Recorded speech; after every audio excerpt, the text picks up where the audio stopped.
So New Year's, new cameras are coming for street photography, guys. So exciting, let's talk about it.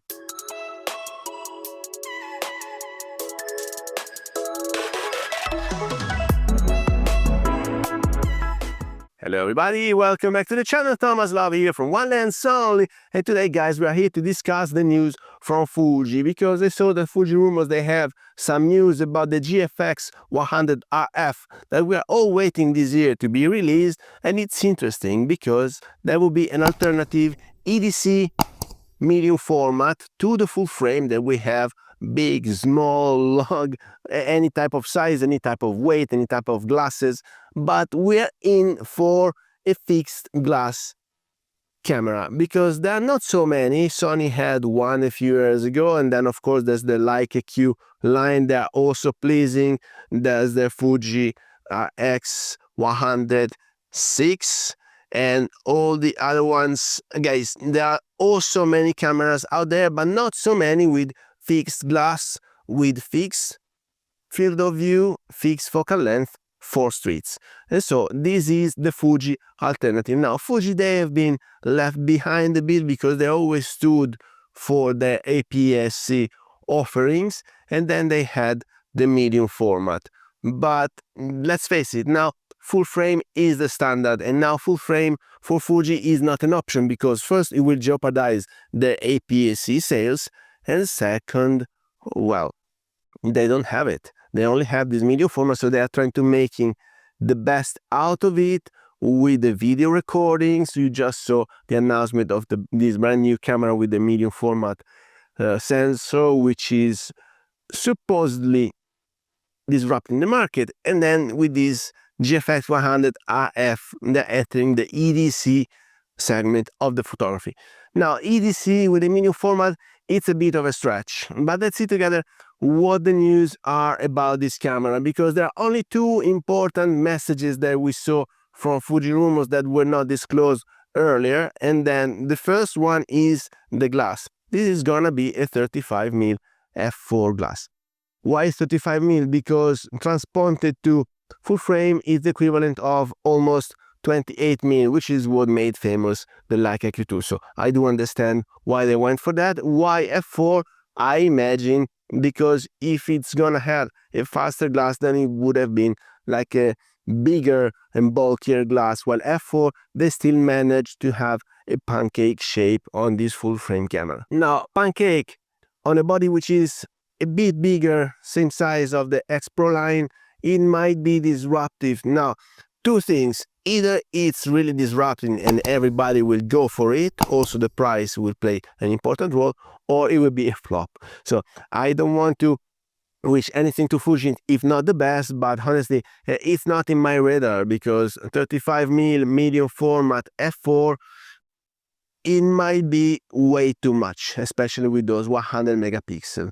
Now couple of news on the body of the camera and in the UI from Fuji. The very first one is that apparently on the rear you will have a thumb wheel or a lever or whatever to choose the aspect ratio of your picture. So if you want to change from 4:3 to 16:9 to vertical, ideally, I have no idea if vertical is still an option, you can do that easily with the thumb wheel.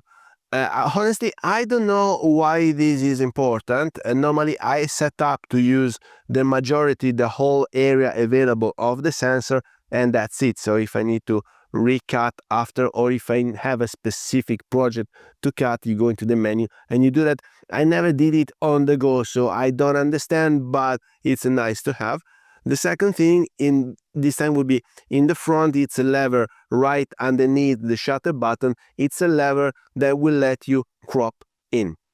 So similarly to what happened to the Leica Q2 and Q3 as well, that you can crop in and have the framing lines within your frame to have a crop in, so a digital zoom, because with 100 megapixel on the Fuji, of course you can have an infinite zooming in, ideally, and then you will have, I still have to see how the UI from Fuji resolves this, because I remember the frustration with the Leica, because when you were cropping in for video, it would reframe, so you will have the whole surface the whole area of your EVF with the new cropped in size, while for photography it didn't resize, and so you only had the framing lines within the EVF. And if you did that too much, like 50 mm, it was already too much, because then the box for the AF was still contrast. It was very big within the 50 mm framing lines frame, and so this led to two major troubles. First is that you were not really able to do the framing properly. It was more a guesstimation of the framing, with the framing lines so small inside the EVF. And then the second thing is that since the contrast AF box was so big within the 50 mm framing lines, you didn't really know if it acquired the focus on the subject or on the background, and so you were forced to go on manual focusing with the magnification, and then focusing only on the magnification, only on that area. You were missing the vue d'ensemble, so you were not having the whole view of your framing. But this is something that I didn't do so often. But I do imagine that with the GFX 100 RF, it might be a thing, because with 100 megapixel, you can eventually crop in as much as you want. I only had 47 megapixel and the full frame sensor on my Leica Q2. Now with the medium format and 100 megapixel, it's easily going all the way to 120 mil. So that might be a great option. Despite this camera is not gonna have any IBIS, I don't see any trouble with that. But with an f4 glass, well, I might expect to have at least an OIS to help, because f4 you will have to compensate with shutter speed, and so at least an OIS is expected on my side. Maybe it's not gonna have it, maybe it's gonna have it. Let's see together.